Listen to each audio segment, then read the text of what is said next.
Good afternoon, everyone. Welcome to another episode of the Real Estate Playbook. This is our third in-person, in-studio interview. For today's guest, first we had to call a contractor to make the door opening a little bit bigger so that this tall man could fit through it. You might know him from some other YouTube stuff that we've done, or if you watch his videos on Facebook. His name is Jordan Prais. How are you, Jordan? I'm awesome. How are you, Paul? I'm so great, man. Thanks for asking. It's awesome to be here. So, you wanted to start off by saying how I disappointed you, right? Yes, I want you to tell the people your greatest disappointment to me. Yeah, so Jordan and I ran into each other at the work party for 54 Realty, and he said, when are you going to have me on the podcast, man? I'm like, I got you. Am I telling this right? No. Okay, give me your tale of the You event. left. Okay, I did. You left the party. I'm like, where's my guy Paulie G at? And you're like, I'm gone. I'm like, tonight is your greatest disappointment to me. He said, I'll be right back. I'm like, okay, yeah, sure. My lady's like, we got to go. So we had to go, man. I don't know. Paulie G let me down. And just so everybody there knows, he does go by Paul Goldman, but he affectionately likes to be called Paulie G. That's what all his friends call him. It's true. That's actually what's on my driver's license. Drop Paulie G in the comment section just so he knows you hear him. If you're a real one, drop Paulie G in the comments section. Oh, man. All right, Jordan. Well, I know you pretty well, man, obviously. But there are some people out there who might not. So why don't you tell us a little bit about Jordan Prais? How'd you get into real estate, man? The way I got into real estate was, so I played professional basketball, and it's shocking to you. I know. Short. And when I came back from playing overseas, obviously, like, when you're 22, 20, I guess I was 23 or 24 at the time, I was training for basketball during the morning, and then during work hours, I was home doing nothing. All my friends were at work. So, like, I was just started watching real estate shows. $1 Million Listing, Love It or Listed, House Hunters, all that stuff. And I was like, hey, that's a sweet job. Like, you eat what you kill. You have no boss. Like, I can do that. Right. Now, at the time, I'd never been to an open house, never been approved for a loan, never even viewed a home outside the one I lived in probably, right? And so I was like, yeah, I'm going to do it. Get my license. And my theory was if I suck at 24 years old at real estate or sales in general, there'll always be a 9-to-5 waiting for me. College educated, professional basketball player, minimal sales skills at that time after that, right? I was like, I'll get a job later on. And that was how I got into real estate at 20, what am I, I'm 33 now, 2022. So yeah, like I was 24. Oh, man. What did you study in school? Marketing, which funny enough has nothing to do, like it's weird. Like now people, marketing, real estate makes a lot of sense. But the only reason I got a marketing degree was because I was halfway through. I was on a basketball scholarship and I didn't want to start over because the school's free, right? Yeah. So I was like, I'm not going to go back and start over. So I'll just finish this dumb marketing degree that I'll never do anything with. Because I thought it was fine. Like the school was fine. The material was just, I'm like, I'd never wanted to be a marketer. Yeah. I like being a salesperson. I still don't like the marketing. They kind of go hand in hand, right? They do and they don't. Like the creation of marketing, I hate it. I'm lucky my wife's really good at it. So I can kind of give her an idea for a flyer or something, she'll pump it out. But like, no, like marketing, pure marketing, no. Selling, I love selling. There you go. I love selling. Well, speaking of selling, man, so you said it's been almost a decade now, right? Yeah, coming up on it. Well, actually, I got my license in 2012. So I guess as a licensed agent, it would be a decade this year. Oh, so you're going on 10 then. But I didn't start in 2012. I just had the license. Yeah. Well, that's what I was going to ask you. The first couple of years probably weren't so illustrious, right? My first year, I sold 60 houses. It was a slow start, I guess. It wasn't illustrious. That's Paulie G. It's not Paulie G standards, but I sold 60 my first year. Wait, you're not kidding? No, I'm not kidding. Oh, geez. Okay. All right. Yeah, no, I sold 60 my first year. Average price point at the time, $129,000. So a little different market than we are in today. For but sure. No, yeah, look, you're 24, 25, you have no family, you have no kids, you have, no one's going to miss you at dinner. Yeah. You don't need to be there to help people get out the door for school. So, I just sold. Like I said, I like selling. I really enjoyed it at 24 when I didn't know any better, right? So, I just worked a bunch, probably worked harder, not smarter. And, I sold 60 my first year. I sold 89 my second year. Dang, son. Not too shabby. That kind of brings me to something I wanted to ask you. Pretty illustrious, would you say? Illustrious, yeah, I would say so. Is that the word of the day, Jordan? I think it is now. So what I wanted to ask you is when you got your start, were you still kind of in the Polk County, Lakeland area, or was that somewhere else? Yeah, so when I started, I was living in Lakeland. I've lived there since I was 98. I was living at home with my parents again, no bills. Right. I had $343 car payment and like a $60 cell phone bill, so I had $400 monthly impact. So anything I sold was gravy, baby. Right. But yeah, so I was in Lakeland. The team I was on, they bought leads all over. So I would come to Apollo Beach. I actually sold one up here in Land O'Lakes. Yeah. I sold one house up here. But no, bulk of my sales were in Polk. There were some a little bit further out. I probably still go out of the county 4 to 12 times a year, just because a past client who I sold a home to in 2014 is selling now.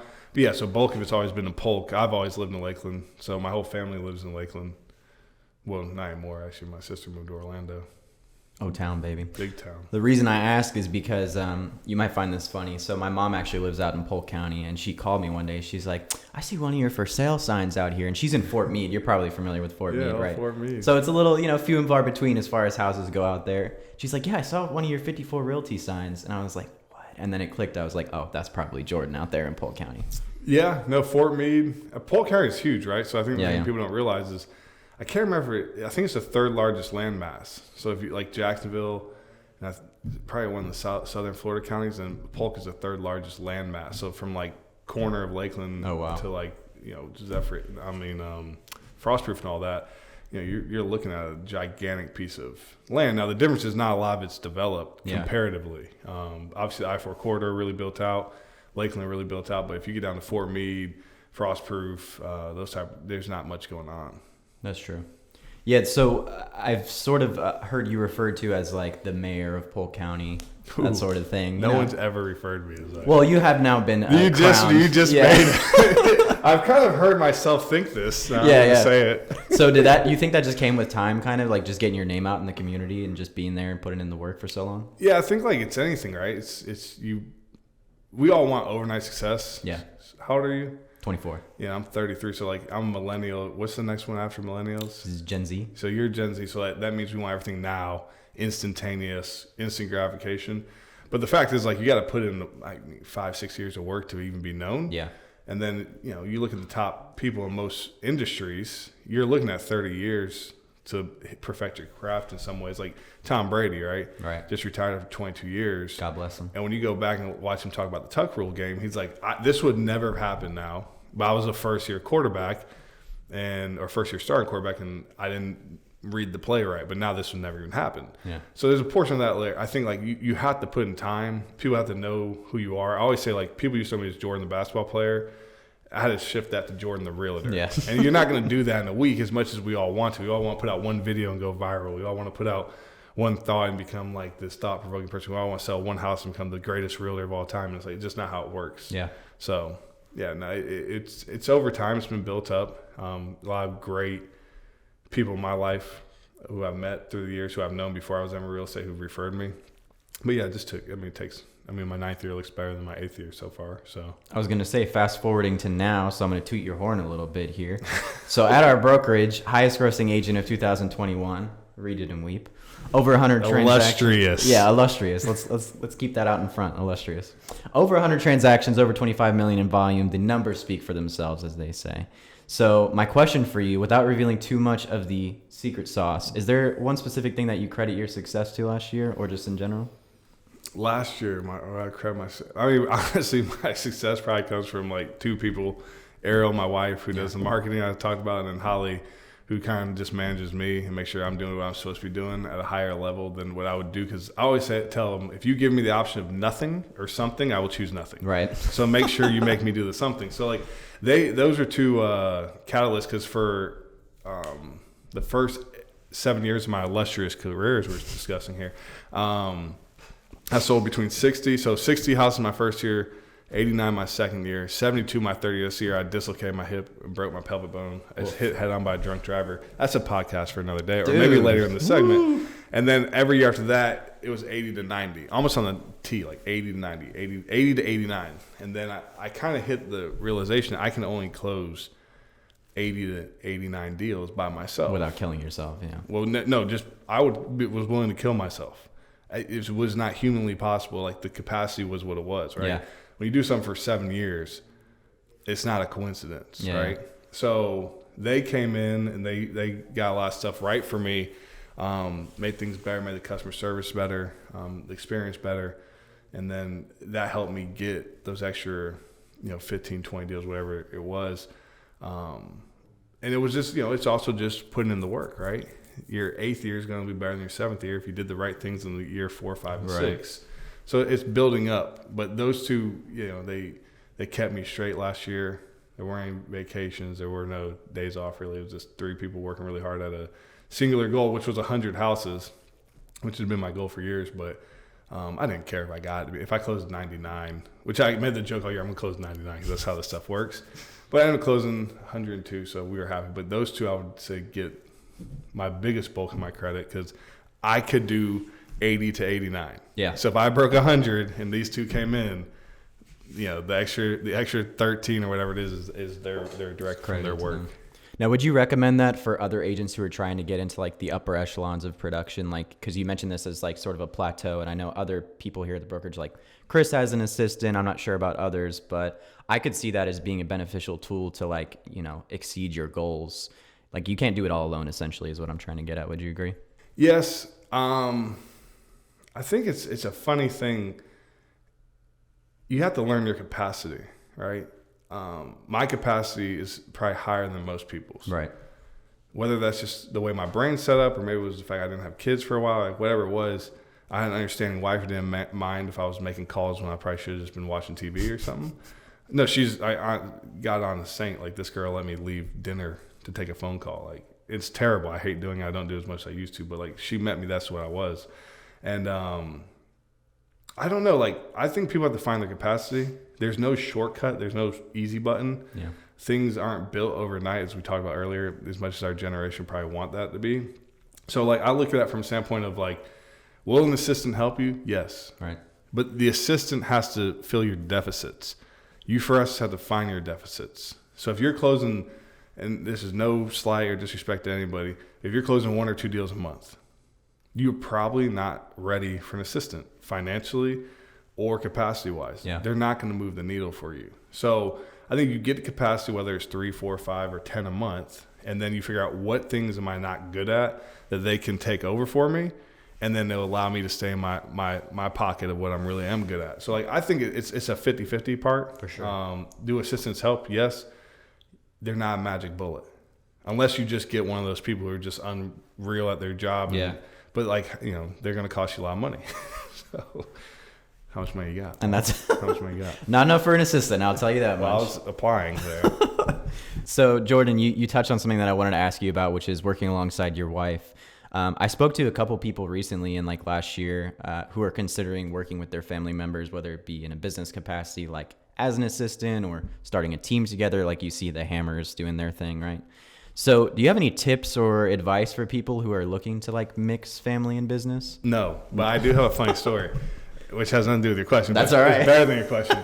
So that's how I met Joe in 2016, right? I met Joe and Rose, a guy named Jason Martin, who worked at Keller. They worked at Keller in Tampa. I worked in Lakeland. Jason worked in Lakeland, whatever. We're all at the same place together at Jason's house. I met Joe and Rose, and they're like, hey, this is Team 54. And they were huge at the time. Like their volume and everything, the way I was set up and the way they were set up were very similar. So like in 2020, I called Joe and I was like, hey man, can I buy you lunch? And we went to the Chichios here in Tampa, which I love that place. Like since I'm from Polk, I never get it. So anytime I get an excuse, I come get it. And I talked to Joe about working with his spouse because I was about to start working together with Ariel. And that's where he goes, have you ever thought about working at an independent broker? And I was like, no, because I haven't been impressed by any. And then he pitched me on 54, and I think I was signed up like within 3 days. Really? Because I was so impressed with the things he was the first person. I always said, everybody wants to tell you, oh, you can get some profit share. Oh, you can get a little bit of this. Yeah. You can get a little pat. I was like, I just want to sell more houses. And Joe was the first person I met. I was like, let's sell more houses. Just keep it simple. But the worker spouse, listen, I don't know, man. I don't know I do a great job of it. I think I have a great wife who's willing to work with me. And we have kind of a rule, like I'm the boss at work and she's the boss at home. There you go. So I take out the trash when I'm asked to, and she makes marketing creation when I need it. So like, no, I don't have any good advice on that because it's case by case. I would Working imagine. with family's tough. My goal, actually, one of my goals this year is to retire my wife, give her the opportunity to leave the business if she wants. She can Nice. stay in some capacity, but like she didn't get married to me to be a part of a real estate team. Right. It wasn't the reason we got together. It's not why we stay together. So like, no, I have no good advice on that. Fair enough. Yeah. Sometimes no advice is good advice, right? Try it for yourself, people. You know. Give it a shot. Maybe you like it, like the Hammers, father son. Yeah. That could work really well, right? Or it's going to make really weird Thanksgivings. You I never don't know which one it's going to be, but I'm rooting for the work really well together. That's good, man. Oh, fun. So to pivot a little bit here, Jordan, I wanted to talk a little bit about the market, which, as I said with Amanda on the last episode, we're probably a little bit tired of talking about, but I'm curious to get your take on it. Exhausted by it. Yeah. It's not illustrious to talk about. It is not illustrious. And this is an illustrious podcast right now. So have things changed at all since last year market-wise? Are you seeing any changes, or are you taking any new strategies into this year? The biggest change I see is sellers. So last year you could roll in someone's home and be like, hey, how about you get this absorbent amount of money you never expect to get your home or didn't expect to get for 10, 15, 20 years, right? And they would kind of get starry-eyed and be like, okay, I'll do it. But now it's almost at the point where it's so ridiculous that sellers are like, oh, yeah, but where am I going to go, right? Yeah. And it's almost made them pause. Not that they're not going to do it. They're just not necessarily going to do it today. So, like, that's been in the first 6 weeks in here. The first 6 weeks, that's been the biggest change. My approach is the same. Try to be honest, fair, shoot people straight, just be honest, right? If I'm honest all the time, then it'll shake out how it shakes out. Like, if you want to sell your home and I meet with you, you're either going to sell it or not. So, like, I'll tell you the truth. I'll tell you how I'm going to work it, tell you what I think. If you like it, great. And if you don't, I always tell people my kids are 4 and 5. I'm not going anywhere. I'm going to be selling houses for a while, right? My son's huge, shocking, right? He's huge. He eats a lot, and I'm going to be feeding them for a while. So, like, I'm not in a rush. If you want to sell in 2022, great. If you want to sell in 2032, I'll probably still be here. So, no, like, for me, I haven't seen anything. I just kind of keep doing the same process and, but no, it's other than, like, the fear of homelessness for sellers now. Yeah. That $200,000 check feels good, but where are you going to go? Exactly, yeah. So, yeah, that's the only difference I've really seen. So I think that's good advice. I haven't actually heard that before. Instead of, like, trying to push them in one direction, just kind of presenting yourself as the best option when they do decide to push the button. Yeah, I mean, it's illustrious advice. So, I don't know, like, I've never been a big believer, and we're not convincing people to do anything most of the time. Every once in a while you might, but we're not selling Fords versus Chevys, where I can tell you the gas mileage is going to sway the opinion here. So if you say I want to sell my home, either you do or you don't. I present you the facts. I speak to what your desires are, and you're going to either do it or you're not going to do it. Yeah. If I'm not going to convince you, like if you're like, I've never walked somebody's home and be like, I'm absolutely not selling. Never going to happen. And they'd be like, well, what about this? And they'd be like, well, I'm cool. Let's sell it. Right? It doesn't happen. Most people, when you talk to them the first time, it takes them 3 to 6 months to get the decision anyways. Yeah.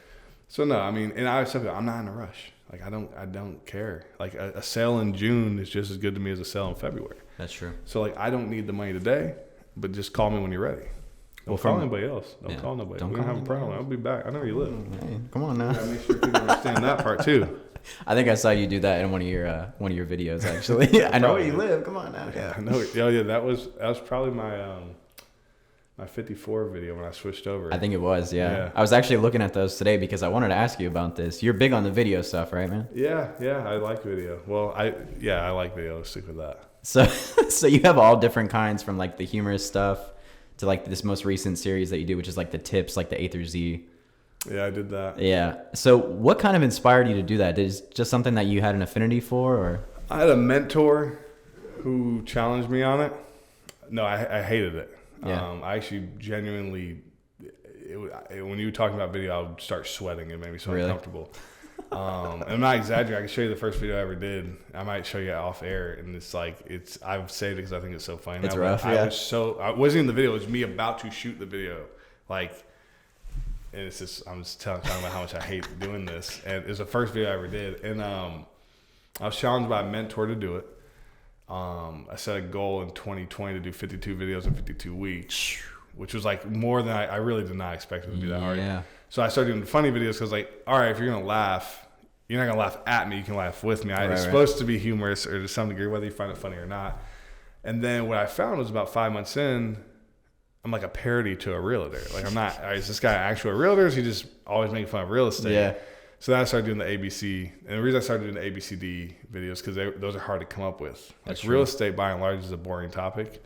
I mean, how many times can I talk to you about an FHA loan? Exactly. So I started doing that to just stop being a parody, realistically. No, that makes sense, man. So yeah, no, but I did not get into it because I had desire or want. I still don't watch them. I don't like watching them. I don't like watching these either. No, Yeah. it makes listen, the best advice I was given is like, you know that dumb face you make on the video and like that weird way you say that word and just how awkward you are. Someone's like, well, that's how you look to everybody every single day, every time you talk. And I'm like, oh, yeah. So I always look that stupid. Great. I'm at peace now. Exactly. I think people like the parody stuff, though, man. I see it getting a lot of like traction on the webs and whatnot. Yeah, those are good. It's just time consuming, right? So in 2021, I had to make a decision: do I want to do 52 videos or sell more houses? And the bandwidth was just to sell more houses. I did less video, but it was a conscious choice. It was really a conscious choice because we got so busy. Which 2021 was an insane year for real estate, right? Like, you know, it was tough to do much else but sell houses. It seemed like. Did you see any leads or anything come in from the video stuff, or do you think it just kind of helped brand recognition? No, that's probably another reason I quit doing it. I got nothing. I know people always tell me how they get these stuff like this guy's built on YouTube and this guy's built on Instagram. I think they're lying. Or you have to just get massive on the video if you're going to be pulling in business from that, I think. Yeah, okay. Yeah. There are exceptions to every rule. For sure. Like if you're Ryan Searhant, yes, I'm sure Ryan Searhant gets complete strangers to call him because they see him on $1 Million. Yeah. But for me, like, no, what I found was the people who already knew, like, and trust me, who were probably going to call me anyways, may see the Facebook videos, right? But it wasn't like complete strangers who were like, you're so entertaining, I just want to use you. So, like, now, I do agree that there's certain people in certain markets that, like, if you get big enough in a space, sure, maybe. I don't know. I haven't met one. I honestly haven't. I've heard of them. They're like unicorns or something. But have you ever met somebody who's like, I pull in 100 deals a year off my Facebook? No, but I did want to mention something. Your favorite guy in the world, Gary Vee. Gary Vee is a joke. Oh man, I said that. Dude, I was looking at your Facebook earlier because it's like, let me see if I can ask Jordan some interesting questions. And then I saw your post. I was like, oh, maybe that would be funny to throw in there. He's terrible, man. Like Gary He's rough, Vee, yeah. Gary Vee, well, first thing he does, he just uses percentages. He'll be like, 79.8% of you in this room are afraid to take action. How would he know? Did you survey everybody? Like, yeah, where like did you get that? What was that? Your entry data to your event that you overcharged for? And then he'd be like, he'll say stuff like, he just picks every platform, right? Mm-hmm. And like if it wins, he's like, I told you. Yeah. Called that one. He was on a show, a guy named Tyler Auerbacher runs a company called Dippity. And Dippity is like a digital marketing service. And Gary Vee was on Dippity's thing called Deep Dive. And this is last year. And Gary Vee's like, Clubhouse. You got to get on Clubhouse. Now, Clubhouse at the time was the newest thing. It's like, bro, like, if you just always pick the winners, like, you can just be like, yep, see, I got this one. I told you. You missed the other 19 in between. I told you, yeah.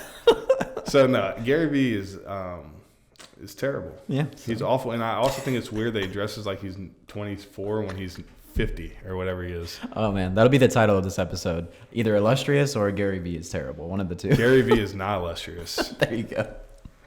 The reasons I don't like Gary Vee. Oh, man. Yeah, so, Jordan. He's awful. To pivot towards you, who is... I thought you'd ask about LeBron. LeBron? I got a big anti-LeBron following. I did want to talk about it, but to be completely frank with you, I'm not a sports guy. So I'm like, Jordan will start talking about something basketball-wise, and I'll just be like nodding, like, yeah. Call Tim in here, and he'll sub you, and I'll just destroy him on LeBron real quick. He's a LeBron guy. You're a Jordan guy, he's right? a huge LeBron guy. You're Jordan. That's probably his biggest flaw. Yeah. Probably Tim's biggest flaw is he likes LeBron. You know, it's funny. He did this podcast, and I think LeBron ended up coming up because I think he met him or something, right? No, he worked for the Heat. Oh, my goodness. It's such a ridiculous story. He worked for the Heat when they signed LeBron. Mm-hmm. And, like, the story's actually pretty good. But, yeah, that's his connection to LeBron. You guys have known each other for a while, right? You and Tim? Yeah, we went to college together. So I've known him, 15 years, 16 years. Did you play ball together? Yeah, we played at St. Leo. Yeah, he was he kind of came as like a small forward, power forward. And I was like a power forward center, but we didn't match up very much in practice. But he played for 3 years, and then he decided to focus more on joining the real world. Because I was just not interested. I was on a scholarship there, so he played together for 3 years. Yeah, he was and you've come full circle, man. Now you guys. Yeah, work I together. actually recruited him into real estate. I heard, yeah. Yes, I recruited him. And I told him, you got to get in. This stuff's awesome. And he got in, and then I kind of linked him and Joe up to get together here too. So, bada bing, bada boom. Yeah, I'm changing that man's life. Small I'm where world, my man. 10% is. Jesus. I'm out here doing it for free, I guess. He knows where you live, Tim. Yeah, Tim. I know you just bought that house you just bought. Oh, man. Jordan, talking about you a little bit more, my man. You kind of touched on this up top throughout your career, and I feel like I'm giving you a job interview when I ask this question, but what would you say is your biggest strength overall? I think my biggest strength is knowing I sold 60 houses on the podcast, right? Because you man. were like, hey, slow start for you. I didn't know. No, you didn't. You looked at my Facebook, though. So I was like, oh, yeah. My biggest strength in real estate or like in life? I guess just overall, yeah. I think my biggest strength is I'm like too dumb to know better, right? Like I've always been very oblivious, and my son has this trait too. It's kind of like funny watching him. It's like you're oblivious to like just like what other people think to some degree. So Sure. like I did not know not selling 60 houses in your first year is weird. I honestly had no idea. I thought that happened pretty common. I thought it was pretty not normal. I didn't think I thought every 2 years somebody did that, right? I didn't know I shouldn't be able to do that. I don't see limits. When people always say, "Oh, I got these friends and I'm proving them all wrong." I'm like, well, who do you hang out with? Like, why do all your friends say you suck, right? Like, first get new friends, but secondly, like I've never really bounced stuff off my friends because I'm just like, I think that'll work. I think I'm gonna give it a shot, right? So I've always just been kind of just like too dumb to know better. Like I'm just like I started a project. Joe was aware of it. Tim was aware of it. They weren't together yet. Probably end of 2020. And even my assistant at the time, Holly, was like, yeah, good luck. And now it's paying off and it works. But like, I was too dumb to think it didn't work. Yeah. I was like, why not? Why can't it work? Like, and I'm like, all right, and give it a shot. Right. So like, yeah, I think that's my biggest strength is being oblivious. Like I truly, like I'm not going against the haters. There's no haters. Like I don't think normal people, I guess, have haters. Right. There's people who probably hate you, but they're not actually haters. Actively thinking they're about not you, like right. It's not like me and LeBron where I'm just a pure hater of the guy. I've never met him, and like his stats would outrank like anything I have to say, anyways. But like, yeah, I think going against the haters or going against your friends who said you couldn't, your family. If you're around with people who say you can't do something, quit. Why are you talking to them? No, seriously. Like that's the weirdest thing. I've never understood that. How to cut off 12 people from my life. Are you okay? Yeah, like why? How did you get 12 people in your life that were working against you? It's like those memes where you hear like, my teacher always told me I would never amount to nothing. It's like, what school were you at, man? Yeah, like why was your teacher like how terrible of a person were you? Yeah. That your teacher just like one day lit you up and was like, you're never gonna be nothing. Like you're gonna be the worst kid ever. Like your teacher, your math teacher's up there like in X equals Y, and then you're like you suck. And Jordan, you're not going anywhere, Yeah, man. it's never gonna happen. Like so, like I've never understood that stuff. But I think people also they kind of project. They don't think it's gonna work, so they think my friends probably don't think it's gonna work. And then they're like, might stop them from doing something. yeah, all my haters out here want to hold me back and say, no, you don't have haters. You're your own worst hater. You gotta have $1 million to have a hater. Mm-hmm. That's the bare minimum of net worth. So I don't know if this kind of ties into what you were just saying, but another job interview question. What would you say is your biggest weakness or obstacle? I'm just too dumb. No. I was gonna say it's kind of a 2-for-1 answer, just right? too dumb. No, my biggest weakness is. It's funny. I don't really think of myself in strengths and weaknesses. So like, I just think of myself as like either I'm gonna do it or I'm not gonna do it. Like, like either you're gonna eat healthy today or you're not. Like my weakness isn't fast food. Yeah. I just am a fatty. Right. So I ate fast food. Right. You know. So like my biggest weakness would probably be, I don't know, just like It's probably not identifying strengths and weaknesses in myself. Yeah, maybe. No, honestly, my biggest weakness right now, and this, to be frank, is something I'm working on now, and it's as I grow my team out, is leadership. Right. I've always been a bad leader naturally. Even when I played basketball, I wasn't a good leader. I was a good player. I was in the Hall of Fame of St. Leo, right? So I'm a good player. I played professional basketball. So it wasn't like there was a lack of talent, but the leadership quality is poor.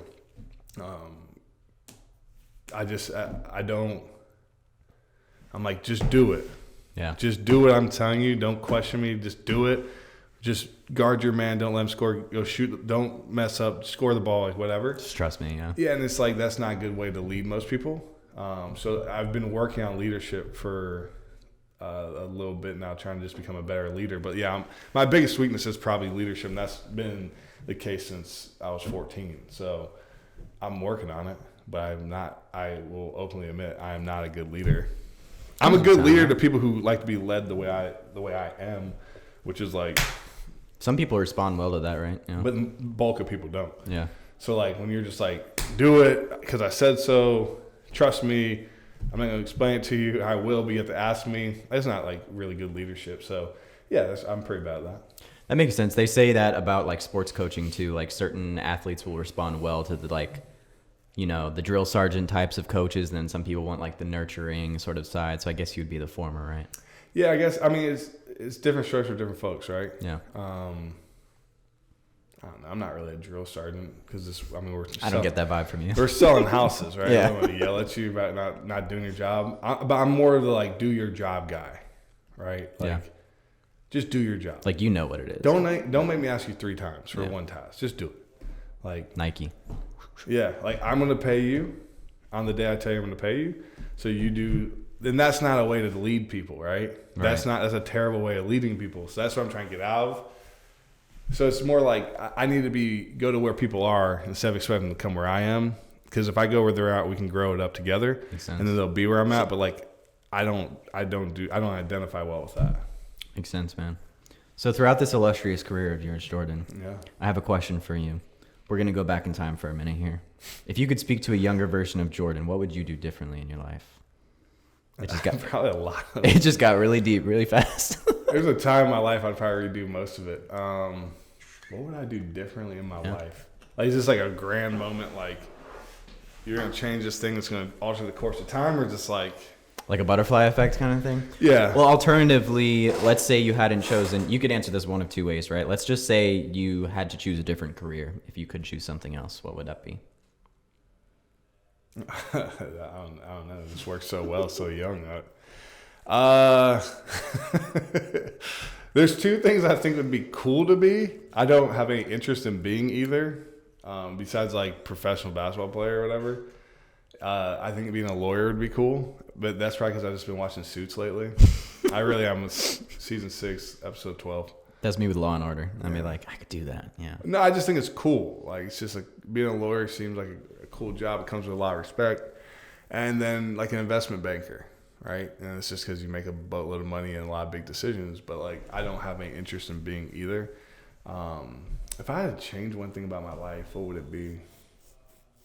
I don't think I would. Honestly, I've always tried to like look at things, even from a very young age. I was always very self-aware, right? I was never like confused as to like who I am. Like, you know, the people go, I'm the type of person who, and then they fill in the blank. It's like usually that person isn't like that. They just like to think, they would like to be like, they like to think they like that, right? So like, I've never like when I went to Division II college, it was a conscious choice. Because if I blew up my knee at junior college, I would lose my scholarship, and I don't get the piece of paper that says I graduated for free, right? When I played basketball overseas, it's a conscious choice to quit because I had another offer on the table, and I was like, nah, I don't want to do that anymore. Then I got into real estate, and it worked, and I like it. I genuinely like selling houses. I still like doing it. So like, probably some money. I'd probably handle my money different when you're 25, 26 making money and with no family. Like, don't know what the hell you're doing. You know what you're doing. It's nothing good though. Yeah. So like, yeah, I probably would change some of the financial decisions I made when I was younger. But like, whatever. I don't regret them. Like I always tell people, at one point I didn't have much money in the bank, but I had Gucci shoes. There you go. Versace robes was good. So like, no, I mean, but if I could change a Versace robe for buying the stock Yeah, I probably would have like you could buy $800 pair of Gucci shoes or put $800 in Tesla stock. Yeah. I would have bought the Tesla stock. Bitcoin, man. Bitcoin, right? There you go. Some guy came up to me. Okay, that's what I would change. Yeah. When 2015, this guy walks up to me. I knew him, so it wasn't like it wasn't this weirdo on the street with a trench coat on, right? So this guy we're going to Panera in Lakeland, right, and by the Cobbs, if anyone knows where that is. And he's like, "Hey man, let me tell you about this thing called Bitcoin." And he's pitching me on Bitcoin in the dumbest way possible. He wasn't like, it's just stupid stock that really means nothing, but it's going to make money or lose money. Yeah. He was like, oh, it's like this thing where you can put all your wallets inside of it, and then you can buy anything. And he got into like the tech of it, kind of. Yeah, I'm like, what is this guy talking about? Like, yeah. We won't even use debit cards anymore. And he's like, you know, give me $5,000, and then boom, like you're off and running. Mind you, this is like when Bitcoin the first time went to like 18 or 20,000. Remember that back then? I could have given this dude $5,000. It would probably have been like $500 million. Dude, seriously. I would have changed that. I would think have changed most that. people And would, honestly, I have not forgiven that guy. I still talk to him, but like I have not forgiven him for being so bad at explaining. If your sales pitch was a little different. Bro, he's talking about like, oh, you get this wallet, and then like you can buy anything with this one thing. And I'm like, bro, what? Like you're not gonna use debit cards anymore? Again, I'm not the smartest guy in the world, so I'm sitting here like, yeah, I'm just gonna keep using the debit card. Sounds like a gimmick, yeah. Yeah, and then like 6 months after that, like, hey, this Bitcoin thing's at $20,000. I'm like, I don't know what it was at the time, but it had to be like a couple hundred. Right. So $5,000. And I was telling everybody I knew, like at 22, sell. And then they didn't because they're dumb. And they didn't have much money in it either. But like, I know I would have sold at like 18. I mean, when I hit like 16, 18, I was like, I would sell. And just never touch it again. Like, no thanks. I'm out. I made a couple grand in Dogecoin. You heard about that stuff? Yeah, I made a little bit, and then I think I lost it all. Yeah. Because that's how this stuff works. Exactly. It's like it's like the AMC and all that, right? Oh, I would have been on the front end of that. I would have done that differently. Had you known about it, right? Yeah, when it was $8 or whatever, and they went to 90. I put my life savings. I would have mortgaged my house. Oh God. Yeah. We need a guy, I think, Jordan. We need a guy. Yeah, I need that Reddit guy out here who pumped and dumped the whole system. Oh man. Jordan, good advice all around, man. Invest in Bitcoin if you have a time machine. Yeah. So the thing that we always end on, man, I think, there's We're done already? It's been 40 minutes, my boy. Oh my goodness, I've had the time of my life here. Me too. Other than that gigantic pause where you asked me what my weakness was, this is going really smooth. That's all right, man. You're going to be like, I got to edit that. In a word, Jordan, I would say it's been illustrious, It's been my God. It's been a spin, It's man. illuminating and illustrious. Truly, truly. I've enjoyed every minute. Well, there's a couple more because I got to ask you one more thing here. Thank God. I know. I'm coming back for another episode. Dude, that's what we got. I should be recurring guest, Jordan Prais. Well, Mike's been on twice, so you got to beat him out. Well, I mean, I think if you tied up was Mike Illustrious, there's no way. I know. We got to go. Couldn't have hooked two whales. We got to do a play-by-play, I think, actually. I have to go watch Mike's episodes now. Yeah, man. I won't watch mine, though. Yeah, definitely not. So, Jordan, if you could give a word of advice, my friend, to new agents or agents who are struggling in the current market out there, what would you say to them? It doesn't have to be literally one word, by the way. Quit. Refer your deals to me. If you're new, there's two different things. It is. You're right. Because you can be struggling in your 12th year. That's true. Then go back to the first word I gave you. No, I'm just joking. Don't quit. Stay in. Hang in there. It's like a 40-year-old rapper. Stay in there. It's going to work. So if you're new, the biggest thing I've always said, and the thing I think I did best, is take every single real estate opportunity you can find. Open houses, every call, turn nothing down. I don't care if the house isn't going to sell or the house isn't. They might ask you a question you can learn from. Yeah. You can perfect your pitches. You can perfect your understanding. You can be asked questions you didn't even know were existing, like how much money goes down an FHA loan. Okay, how much can you get in closing concessions? There's no closing concessions out here in these markets anymore, but FHA, VA, conventional are all different, right? So like take every opportunity you can. If you're struggling, I would tell you to stop waking up at 11 because you're probably sleeping in. You probably work till about 2 and you cash it in and call it a day after 9 hours a week. So like go to work, stop running from it. And if you don't like the job, quit. Try something else. Quit. Like the beauty of this job, I think is the most beautiful thing about real estate is like you can be whoever you want. I want to sell 100 houses. Doesn't mean everybody wants to sell 100 houses. You can be whatever you want. So if you want to sell 30 houses a year and have this other thing going on, do that. If you want to sell 100 houses a year and have nothing else going on, do that. But like, if you're a single mom and you got to get the kids from school. If you're a stay-at-home mom and you just want to have an identity outside of like your husband and your kids, right? There's a job path in real estate for everybody, but the key to all of it is go to work. So if you're struggling, I would venture to guess in this market, you're not working very much. And if you don't know how to work, then like you need to go get education, right? Square one. Yeah, like the same way I'm telling these new agents, go get every opportunity you can. Go on YouTube, find a coach you like. Go on, hire somebody. Go on some website like Tom Ferry or something and hire somebody.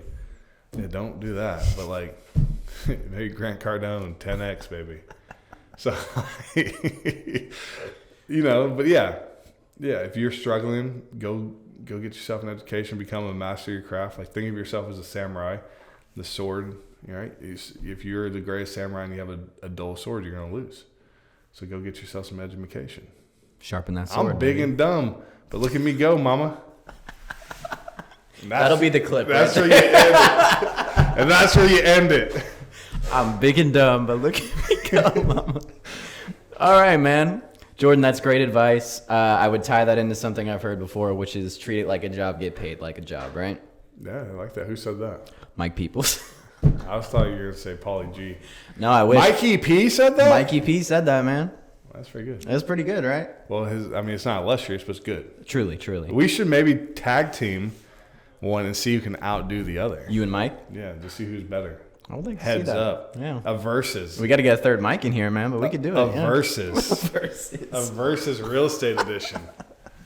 Somebody can sit by this awesome plant you have here. I'll do like a judge sort of thing, you know what I mean? Look at the plant. What is this? This guy get a plant. It's fake. Behind the scenes with the real estate playbook, it's not a real plant, guys.